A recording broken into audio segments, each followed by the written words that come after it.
Welcome to the Uriah Jokes Podcast Tuesday edition. Just like the Monday edition, but don't tell that to the Wednesday show that's embarking on a battle to be just like the Thursday show. And speaking of a man who makes the same amount of sense and sense as the sentence, both metaphorically and mathematically, he doesn't have any sense about him. Your host, Uriah Wesman.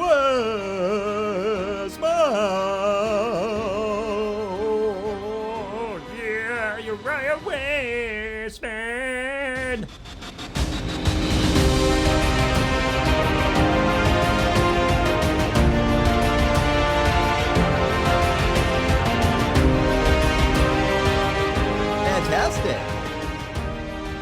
Fantastic. We got no time to wait. Was that some like old-timey stuff that was going on there? I like that. You had a little bit of blues kind of at the end of that horrible song, horrible intro. But was that cultural appropriation? Are we going to get called out? Are we out of here? Well, there's no time to waste. We got a show and I'm keeping you guys waiting.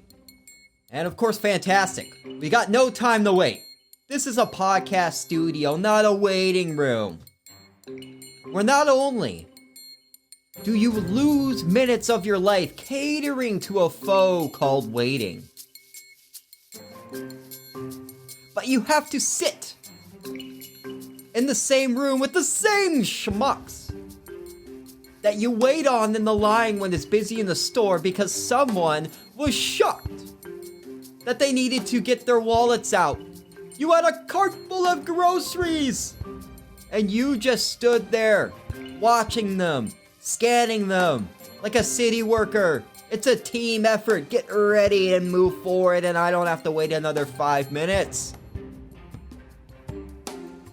But you just stood there watching them, scan them, like a city worker. Oh, you're gonna write a check? Oh, you're gonna write a check? Quick, someone pay for her groceries, or she's gonna go back in time to a decade. Ooh, back to a decade. Where getting on an airplane was easy as finding blow in Hollywood, or a movie like Good Burger ever being replicated without being duplicated. We're gonna get duped. So if you're new here, stop waiting and start listening. Because waiting on a podcast to start is like waiting on a table you never reserved while sitting outside on a cobblestone road funded by the Flintstones Monarch. And that road by the Monarch, that wasn't anything more than an entire road paved with the intentions. And those intentions are a road leading to a path that leads you to a troll. A financial troll. Just waiting for an old-timey car to pick you up and take you to a decade. A decade that you fondly remember, although you were never born yet. The theory of nostalgia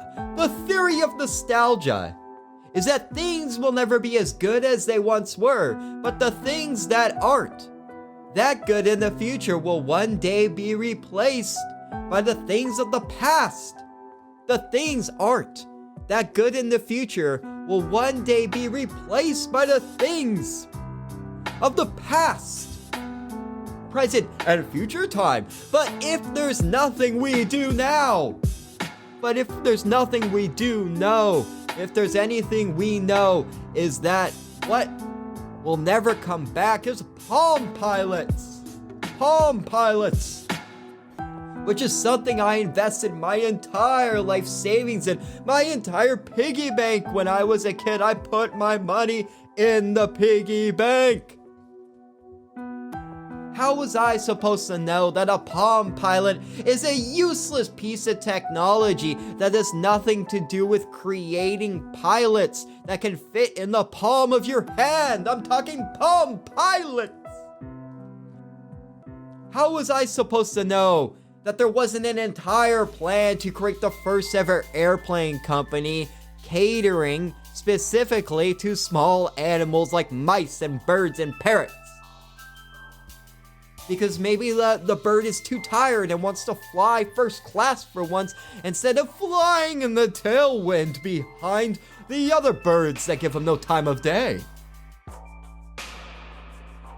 But especially, I thought these animals need to get around because they work in Hollywood and they're getting hired left and right. I'm looking at you, Disney.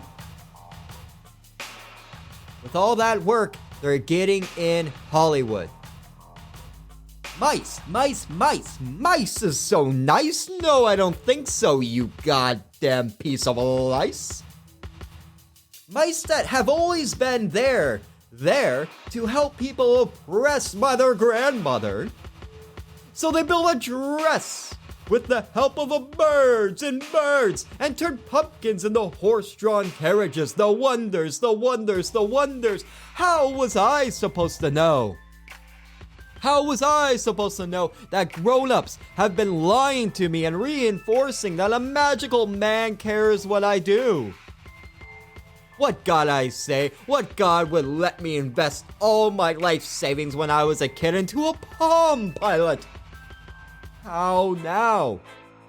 How now? I'm out hundreds of thousands of dollars I never had. I just took a photo of my bank statements at a more presentable angle than they actually were. There's no harm in that. Is it fraud? I'm not a lawyer. But it is a common mistake. And I'm scapegoating myself. It's a common mistake for an amateur investor with a seasoned financial risk. How was I supposed to know that it costs money to declare bankruptcy? How was I supposed to know that a bankruptcy case that can be thrown out if the judge can't stop laughing at the expenses of my misfortune? I miss my fortune. The fortune I never had. The fortune I will never know I will never have. The fortune that I was promised to be me by the elites of Disney. They told me in those movies that dreams come true, even if those dreams are to have a Palm Pilot. How now, brown cow? How now, brown cow, Mao cow? Just like Evander Kane's gambling problem, I sit here today with a podcast for you not to listen to, with a skip in my seating abilities. I can sit. I'm an expert sitter. I sit on financial ruin. Financial ruin.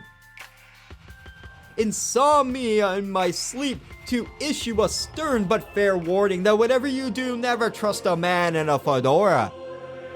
Or deliver food in an Uber you never called, but are sitting inside anyway because like a plastic bag drifting through the MTA New York City subway, it's a little late to change course.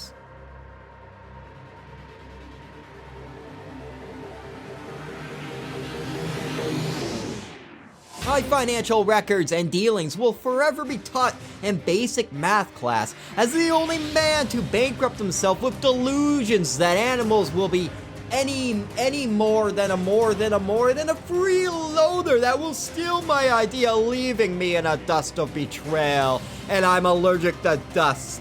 But if I put on a mask, I'm gonna be called a moron by half of America. What the hell? Who's the real moron? I don't know. That's why they're always scurrying around, those sleuths, those mice and those sleuths. Oh, we don't know how to sew. Yes, you do know how to sew. Where else would those stories come from? The fake news media may have you believe that they're not real, but they are real. Corporate sleuths. What the hell is a sleuth? Is it a really cool sloth that you can never see because they're sleuthing around stealing money from me?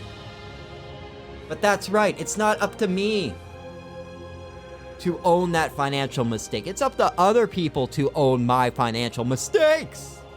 But the only mistake that I made was trusting a parrot to keep everything quiet. But the parrot betrayed my NDNA.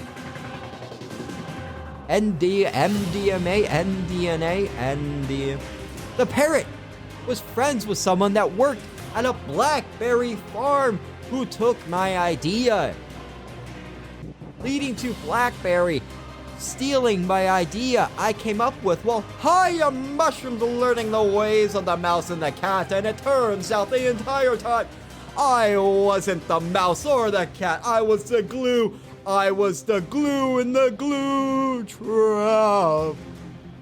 I was the glue in the glue trap.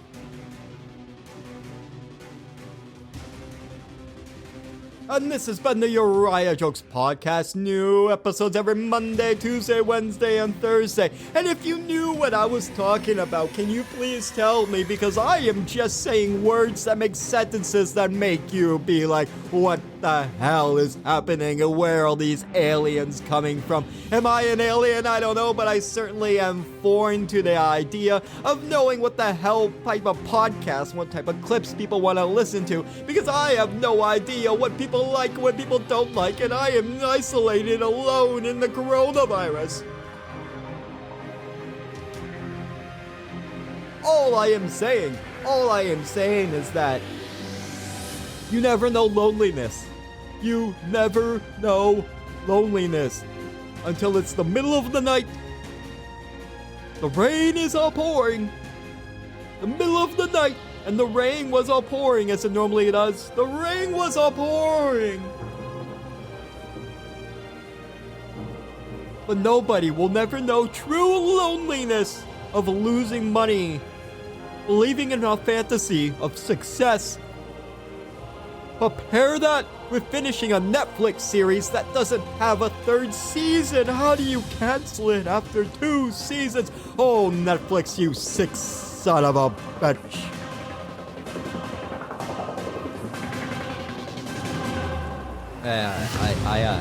I blacked out there. Are we, is this done? Are we done? Did we do it? Woo! Good job, guys, everyone. That was the best really yet.